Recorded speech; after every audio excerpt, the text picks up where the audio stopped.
February the 14th, 1945, dawned cold and gray over the volcanic island of Iwo Jima, though Corporal Robert Dunham barely noticed the weather as he crouched behind a shattered palm stump, his flamethrower strapped heavy across his back. The 70-pound burden felt like carrying death itself, which in many ways he was. Around him, the thunder of artillery echoed across black sand beaches, and bullets cracked through the sulphurous air with their familiar deadly whistle. Yet something remarkable was happening in the caves and bunkers that honeycombed the island's interior, something that would puzzle military historians for decades to come. Japanese soldiers who had weathered days of bombardment without surrender, who had held their positions against rifle fire and grenades with samurai-like determination, were now screaming in terror at the sight of men like Dunham approaching with their flame units.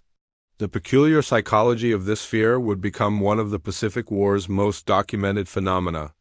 According to reports compiled by the United States Marine Corps' Historical Division, Japanese troops consistently displayed what analysts termed disproportionate panic response when faced with flamethrower attacks, even when compared to weapons with higher casualty rates. This wasn't merely observed behavior, it was quantifiable data that appeared in after-action reports from Tarawa to Okinawa. The weapon that spat liquid fire had achieved something that conventional arms could not. It had breached the psychological fortress of Bushido that made Japanese resistance so formidable. Private First Class James Anderson, serving with the 4th Marine Division, later recalled in his memoir that Japanese soldiers would often charge machine gun positions with calculated bravery, accepting death as an honorable conclusion to their service to the emperor. But when his unit deployed flamethrowers against fortified positions on Saipan in June of 1944, the response transformed entirely. Men who had remained hidden through artillery barrages suddenly fled their positions, sometimes running directly into American rifle fire rather than face the approaching flames. Some surrendered, an act considered deeply shameful in Imperial Japanese military culture, specifically citing the flamethrowers as the reason for their capitulation. Corporal Dunham knew this as he moved forward across Iwo Jima's contested ground. He could see the fear in how enemy fire intensified whenever flame units advanced, how Japanese positions that had remained stubbornly silent would suddenly erupt with desperate machine gun bursts aimed specifically at the men carrying the distinctive fuel tanks. They knew what was coming, and unlike every other weapon on that volcanic hellscape, this one they could not face with stoic acceptance. To understand why flamethrowers produce such visceral terror among Japanese troops, one must first comprehend the cultural and military indoctrination that shaped Imperial Japan's warriors during the 1940s. The concept of gokosai, meaning shattering of the jewel, permeated military training and represented the ideal of dying gloriously in battle rather than accepting the shame of surrender. Combined with Bushido traditions that had been militarized and distorted for nationalistic purposes, Japanese soldiers entered the Pacific War believing that death itself was not to be feared, but how one died mattered absolutely.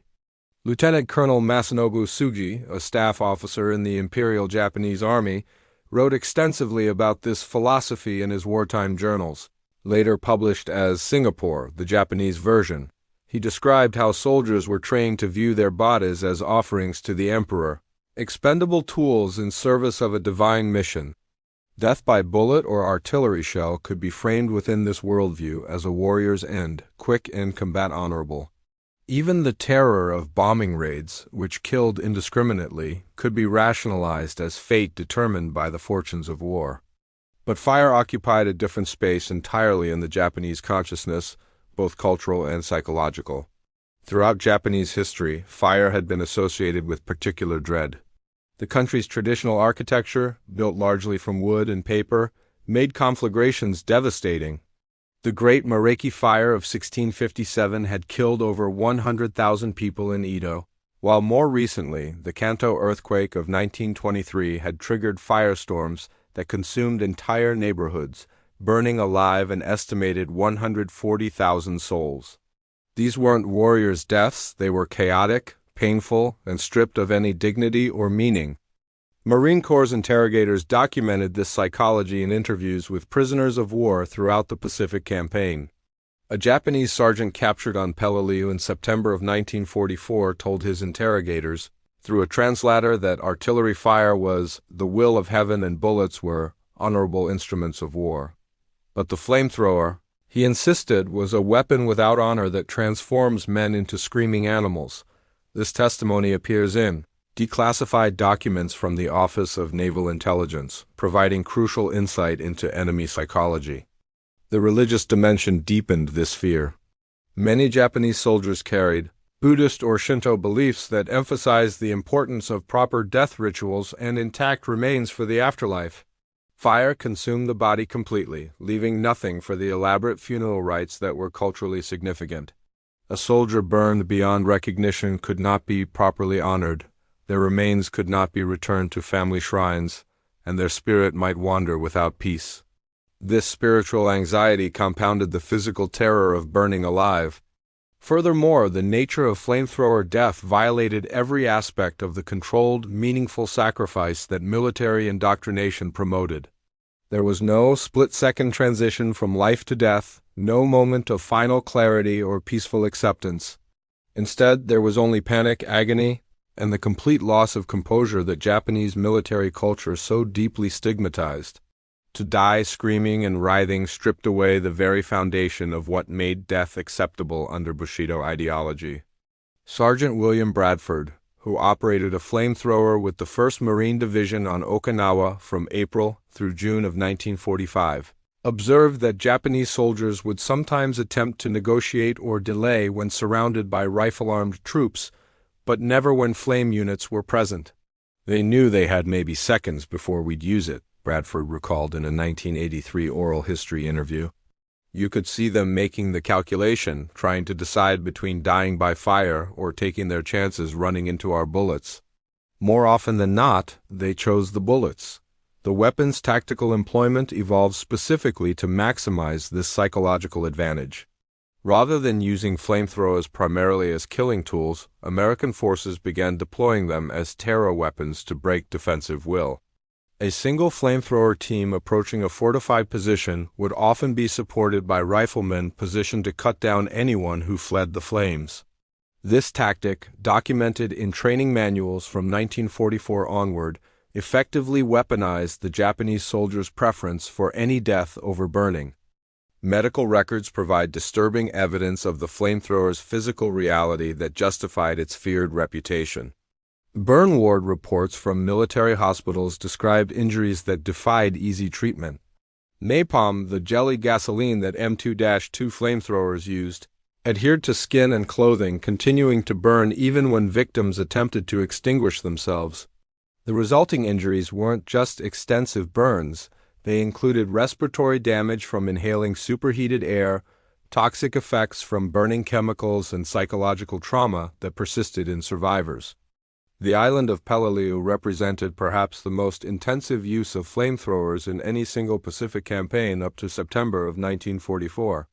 The Japanese garrison, numbering approximately 10,000 troops under Colonel Kunio Nakagawa, had transformed the coral island into a fortress of unprecedented complexity. Over 500 caves and bunkers, many connected by tunnels, created a defensive network that conventional weapons struggled to neutralize effectively. It was here that the flamethrower evolved from specialized tool to essential weapon of assault. Major Raymond Davis, commanding a battalion in the 1st Marine Regiment, faced the seemingly impossible task of clearing these fortifications while minimizing American casualties. Artillery shells often ricocheted harmlessly off the hard coral or exploded without penetrating, deep enough to reach the defenders inside. Grenades tossed into cave mouths were frequently thrown back or absorbed by the tunnel's twisting passages. Even direct hits from tank cannons sometimes failed to collapse the heavily reinforced positions. But flamethrowers, Davis quickly discovered, bypassed these defensive advantages entirely. The physics of fire in confined spaces created conditions that were absolutely lethal. When a flamethrower operator directed his weapon into a cave entrance, the burning fuel didn't need to reach every defender to be effective. The intense heat rapidly consumed available oxygen, creating an environment where men suffocated before flames even touched them. Carbon monoxide from incomplete combustion filled chambers, poisoning those who might have escaped the fire itself. The psychological effect was immediate and total. Defenders who had withstood days of bombardment would sometimes emerge from caves with their hands raised after just seconds of flamethrower attack. Private First Class Eugene Sledge, whose memoir With the Old Breed would become one of the most acclaimed accounts of Pacific combat, witnessed this transformation in Japanese resistance firsthand on Peleliu. He described watching a flamethrower team approach a fortified ridge position that had pinned down his unit for hours. The Japs had ignored everything we threw at them, Sledge wrote. But when they saw those tanks of fuel, you could hear them screaming inside the caves before the flames even started. Some came running out with their hands up. Others just kept screaming until the fire went in, and then there was silence. The ethics of flamethrower warfare troubled some American commanders and troops, even as they recognized its effectiveness. Chaplain Roland Gittleson, who served with the 5th Marine Division, wrote in his diary about the moral complexity of using weapons that cause such terrible suffering. "We are fighting an enemy who will not surrender, who considers death preferable to capitulation," he noted in an entry dated October 3, 1944. Yet, I cannot help but feel that we diminish ourselves when we employ weapons specifically designed to maximize agony. The Japanese soldiers' fear of flamethrowers more than death itself tells us something profound about the nature of this weapon. Combat reports from Peleliu documented the statistical impact of flamethrower deployment.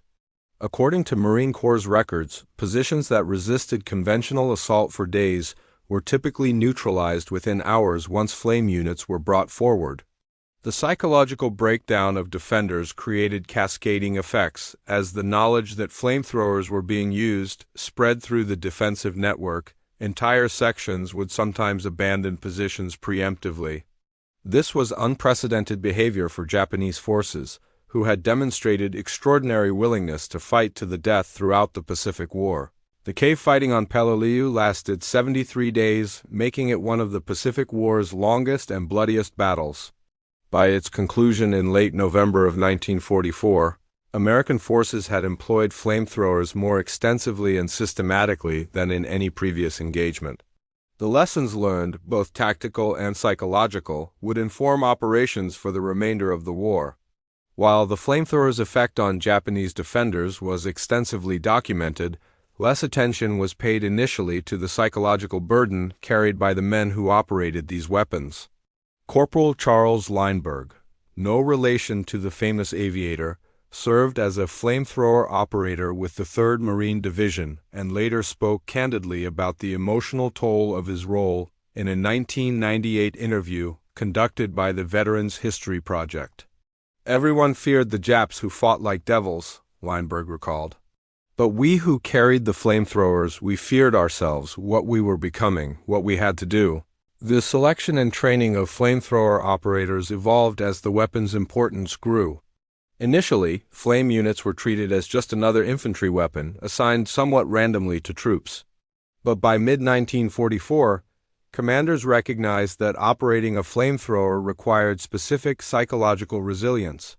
The role demanded men who could function under extraordinary stress, not merely from enemy fire, but from the intimate horror of burning other human beings alive at close range. Training manuals from this period, preserved in the National Archives, include psychological screening recommendations for flame unit assignments. The physical dangers facing flamethrower operators were substantial and immediate. The fuel tanks they carried made them priority targets for Japanese defenders who understood that eliminating the flame operator could break an entire assault. Casualty rates among flamethrower troops exceeded those of regular riflemen significantly. On Iwo Jima during February and March of 1945, flamethrower operators suffered approximately 80% casualties, meaning 8 out of every 10 men carrying these weapons were killed or wounded during the campaign. The bright flash of ignition, visible at great distances, essentially painted a target on the operator's position. Sergeant Harold Schultz, who earned the Navy Cross for his actions on Iwo Jima, described the moral complexity of using flamethrowers in combat. "You'd see them running, sometimes on fire, and you knew they were somebody's son. Maybe somebody's father, Schultz told an interviewer in 2003, shortly before his death. But you also knew that if you didn't do your job, they'd kill your brothers, the Marines beside you. War reduces everything to these impossible choices. We did what we had to do, but it cost us something inside that we never got back. The psychological aftermath for flamethrower operators manifested in higher rates of what would later be recognized as post-traumatic stress disorder. A study conducted by the Veterans Administration in the 1980s, examining combat trauma across different weapons roles, found that former flamethrower operators reported significantly elevated rates of nightmares, anxiety disorders, and depression decades after the war ended. The intimate nature of the weapon, requiring close approach to enemy positions and direct visual confirmation of its effects, created psychological burdens distinct from other combat roles. Japanese defenders recognized the flame operators' importance and deliberately targeted them. Captured documents translated by Allied intelligence revealed that Japanese tactical manuals specifically instructed soldiers to identify and kill flamethrower troops before engaging other targets. This led to American tactical adaptations, including using multiple operators in sequence and providing heavy covering fire whenever flame units advanced. On Okinawa, some units began painting fuel tanks with camouflage patterns and removing distinctive markings to make operators less identifiable, though the weapons operation remained unmistakable once deployed. Conscientious objector and Medal of Honor recipient who served as a medic described treating wounded flamethrower operators as among his most challenging and emotionally difficult cases due to the severity of their injuries when hit. The battle for Iwo Jima, beginning February the 19th, 1945, would prove to be the ultimate test of flamethrower warfare. The 8-square-mile island represented the most heavily fortified position American forces had yet encountered. Lieutenant General Tadamichi Kuribayashi, commanding the Japanese garrison of over 21,000 troops, had spent months creating a defensive system specifically designed to inflict maximum American casualties. Unlike previous island commanders who often wasted troops in suicidal beach charges, Kuribayashi planned a defense in depth that utilized Iwo Jima's volcanic terrain to maximum advantage. The island's defenders had constructed over 11 miles of tunnels connecting 1,500 underground positions. These weren't simple foxholes, but engineered fortifications with multiple entrances, ventilation systems, and interlocking fields of fire. Kuribayashi understood American firepower superiority and designed his defense to negate it. Artillery and air bombardment, which had proven devastating on other islands, merely scarred Iwo Jima's surface while leaving the underground fortress largely intact. It was terrain seemingly created to make conventional assault impossibly costly. Major General Harry Schmidt, commanding the 5th Amphibious Corps responsible for taking Iwo Jima, knew from intelligence reports that this battle would require unprecedented use of flamethrowers. The Marines brought 8 tank-mounted flamethrowers and hundreds of portable units to the island, the largest concentration of flame weapons in any single operation to date. This emphasis on flame warfare reflected lessons learned through years of Pacific combat. Against determined defenders in fortified positions, fire succeeded where explosives failed. The volcanic sand of Iwo Jima created additional challenges for attackers. The loose black ash absorbed explosions and made movement exhausting. Vehicles bogged down, and troops advancing uphill faced withering fire from defenders who remained hidden until Americans were devastatingly close. Traditional infantry tactics struggled against an enemy who could appear from concealed positions, inflict casualties, and disappear back underground before effective counterfire could be organized. This was warfare that demanded specialized solutions, and increasingly that solution involved flame. Corporal Tony Stein, who would posthumously receive the Medal of Honor for his actions during the first day of the invasion, operated alongside flamethrower teams as they advanced inland from the beaches. His citation describes how he repeatedly returned to the beach to obtain ammunition and evacuate wounded, but his personal letters, discovered decades later, reveal his observations about the flamethrowers' tactical effectiveness.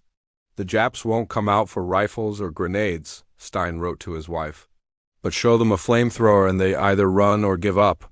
It's the only thing I've seen that breaks them." The peak of Mount Suribachi, the volcanic cone dominating Iwo Jima's southern end, was honeycombed with defensive positions that seemed impregnable. The famous flag raising on February the 23rd captured global attention, but the military reality was that even after the summit was taken, Japanese defenders continued fighting from caves throughout the mountain's interior. Flamethrower teams spent days methodically clearing these positions, often working in near-total darkness within the mountain's tunnels. The work was claustrophobic, dangerous, and absolutely essential to securing the position. According to battle reports compiled by the Marine Corps' History Division, flamethrowers were employed in virtually every significant action on Iwo Jima. The weapon's effectiveness was such that Japanese defensive planning had explicitly attempted to counter it, including using concealed machine guns positioned to target flame operators and designing some tunnel systems with multiple levels to escape fire damage. Yet despite these preparations, the fundamental psychological terror that flamethrowers inspired remained undiminished. The battle would rage for 36 days, making it one of the bloodiest in Marine Corps' history, with flamethrowers playing a central role in finally breaking Japanese resistance. As the war entered its final months in the spring of 1945, the flamethrower had become an integral component of American tactical doctrine in the Pacific. The invasion of Okinawa, beginning April 1st, would represent the culmination of lessons learned through years of island combat. The operation was massive in scope, involving over 180,000 American troops against a Japanese garrison exceeding 100,000 soldiers, supplemented by thousands of Okinawan militia. The terrain, unlike previous island battles, featured substantial civilian populations, complex urban areas, and defensive positions of unprecedented sophistication. Lieutenant General Mitsuru Ushijima, commanding Japanese forces on Okinawa, had studied American tactics carefully and understood the threat that flamethrowers posed to static defenses. His defensive plan emphasized mobile warfare where possible, with troops moving between positions through tunnel networks rather than remaining in fixed locations vulnerable to flame attack. This adaptation forced American flame tactics to evolve in turn, with operators working more closely with infantry scouts to locate and seal tunnel entrances before defenders could relocate. The Shuri Line, a defensive complex protecting Okinawa's southern highlands, became the focal point of some of the Pacific War's most intense fighting during May of 1945. Here, Japanese defenders had fortified ancient Ryukyuan castle ruins and surrounding hills into mutually supporting strongpoints that conventional weapons struggled to reduce. Monsoon rains turned the battlefield into a muddy morass where tanks bogged down and artillery fire lost effectiveness in the soft ground. Yet flamethrowers operating at close range remained effective even in these conditions. Sergeant Frank Schlager, whose unit fought for weeks along the Shuri Line, described the nightmarish conditions in a 1996 oral history. "Everything was mud, blood, and death," Schlager recalled. "The Japs were dug in so deep that we could drop 500-pound bombs on a position and they'd still be shooting at us 5 minutes later. But bring up a flamethrower and suddenly they'd be trying to surrender or making suicide charges to avoid the fire. Even in all that hell, the flames were what they feared most?" The psychological documentation of Japanese fear of flamethrowers reached its most comprehensive during the Okinawa campaign, primarily because more Japanese soldiers surrendered on Okinawa than in any previous battle, partly due to the presence of civilian populations that complicated traditional fight-to-the-death tactics. Interrogations of these prisoners conducted by naval intelligence officers fluent in Japanese provided detailed insights into defender psychology. These interviews, preserved in declassified military archives, consistently reported that flamethrowers were singled out as the most feared American weapon, described in terms that mixed tactical assessment with visceral dread. The civilian dimension of the Okinawa battle added tragic complexity to flamethrower employment. In some cases, Japanese troops forced Okinawan civilians into defensive positions or used them as human shields. American forces struggled with the ethical implications of using flames in areas where non-combatants might be present. Some commanders established strict rules of engagement requiring positive identification of military targets. before flame weapons could be deployed, while others argued that such restrictions increased American casualties. These debates, documented in after-action reports, reflected broader moral questions about weapons designed to maximize suffering as a tactical tool. By June of 1945, organized Japanese resistance on Okinawa was collapsing, though individual positions continued fighting with characteristic determination. General Oshijima and his chief of staff committed ritual suicide on June the 22nd, effectively ending the campaign, though scattered fighting continued for weeks afterward. The battle had cost over 12,000 American dead and at least 110,000 Japanese military and civilian casualties. Flamethrowers had proven essential to American victory, but the cost in human suffering on all sides remained staggering. The abrupt end of the Pacific War following the atomic bombings of Hiroshima and Nagasaki in August of 1945 meant that the planned invasion of Japan's home islands never occurred. Operation Downfall, as it was designated, would have represented the largest amphibious invasion in history, and military planners anticipated that flamethrowers would play an even more central role than in previous campaigns. Thousands of additional flame units had been manufactured and shipped to staging areas in preparation for battles that, mercifully, never materialized. The human cost avoided by Japan's surrender is incalculable, but among the weapons that would have inflicted and suffered tremendous casualties, flamethrowers ranked prominently in tactical planning. The post-war period brought both recognition of the flamethrower's effectiveness and growing discomfort with its nature as a weapon. Lieutenant General Holland Smith, who had commanded Marine forces throughout the Pacific campaigns, wrote in his 1949 memoir, Coral and Brass, that flamethrowers had been indispensable to victory but represented warfare at its most terrible. This ambivalence reflected broader American society's complex feelings about the weapons and tactics required to defeat Imperial Japan. The flamethrower had worked precisely because it exploited fundamental human fears, but that effectiveness came with moral costs that troubled many who had employed it. Japanese veterans in the decades following the war gradually began sharing their wartime experiences with historians and researchers. These accounts, compiled in works such as Haruko Taya Cook and Theodore Cook's Japan at War, an oral history, consistently described flamethrowers as the most psychologically devastating weapon they faced. Former Imperial Army soldier Hajime Kondo, interviewed in the 1980s, explained that while all weapons were feared, flamethrowers alone could break the conditioning that made Japanese troops willing to die rather than surrender. "We were trained to accept death," Kondo stated, "but we were never trained to accept burning alive." That fear went deeper than military discipline could reach. The legacy of the flamethrower's psychological effectiveness influenced post-war military doctrine and weapon development. The United States continued using flame weapons in Korea and Vietnam, though their tactical employment evolved. The recognition that psychological impact could be as important as destructive power influenced thinking about non-lethal weapons and crowd control technologies. Conversely, international humanitarian law increasingly grappled with weapons like flamethrowers that caused extraordinary suffering. Protocol 3 of the Convention on Certain Conventional Weapons, adopted in 1980, restricted incendiary weapons use against civilians and in civilian areas, reflecting global discomfort with fire as a military tool.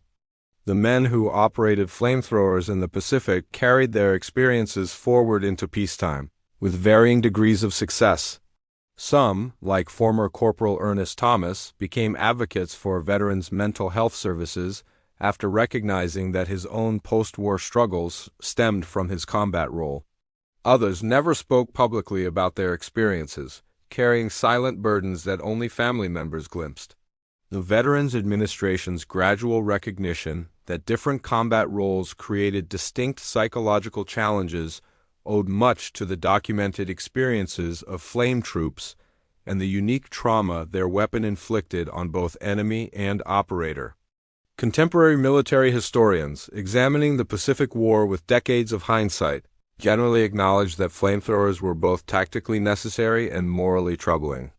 Professor John Dowa's Pulitzer Prize-winning work, War Without Mercy, examines how racial hatred on both sides created a conflict of extraordinary brutality. And the flamethrower fits within that framework as a weapon that both resulted from and contributed to the dehumanization inherent in total war. The Japanese fear of American flamethrowers wasn't irrational or culturally inexplicable. It was a perfectly reasonable response to a weapon deliberately designed to inflict maximum psychological and physical suffering.